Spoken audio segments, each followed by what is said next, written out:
IPL 17వ సీజన్లో sun Risers Hyderabad తో జరిగిన మ్యాచ్లో 10 వికెట్ల తేడాతో లక్నో సూపర్ జైంట్స్ చిత్తయింది.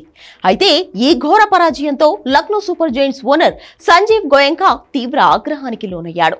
మ్యాచ్ ముగిసిన అనంతరం ఈ ఓటమికి కెప్టెన్ కేఎల్ రాహుల్ ను బాధ్యుణ్ణి చేస్తూ గోయంకా క్లాస్ పీకినట్లు ఈ వీడియోను చూస్తే అర్థమవుతోంది. మ్యాచ్ పరిస్థితిని కేఎల్ రాహుల్ వివరించే ప్రయత్నం చేసినా సంజీవ్ గోయంకా వినిపించుకోలేదు. కోపంతో ఊగిపోయారు. వారి మధ్య జరిగిన సంభాషణపై స్పష్టత లేనప్పటికీ సోషల్ మీడియా వేదికగా భిన్నాభిప్రాయాలు వ్యక్తమవుతున్నాయి.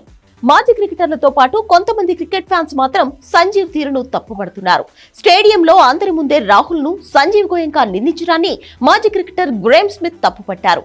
ఇలాంటి చర్చలు జరిపేందుకు ఎక్కడ ఉన్నామన్నది చూసుకుంటే బాగుంటుంది. చుట్టూ కెమెరాలు ఉన్నాయనే సంగతి గుర్తుంచుకోవాలి. 4 గోడల మధ్య ఈ చర్చలు జరిగితే బాగుంటుంది అంటూ కామెంట్స్ చేశారు. మరికొందరు మాజీ క్రికెటర్లు కూడా రాహుల్ పట్ల సంజీవ్ గోయంకా వ్యవహరించిన తీరు బాగోలేదంటూ చెబుతున్నారు. నెటిజన్లు కూడా రాహుల్ కే మద్దతునిస్తున్నారు. కేఎల్ రాహుల్ మీకు పనివాడు కాదని, అతడు ఓ టీమిండియా క్రికెటర్ అన్నది తెలుసుకుంటే మంచిది అంటూ సంజీవ్ గోయంకాను ఉద్దేశిస్తూ ట్వీట్ చేస్తున్నారు.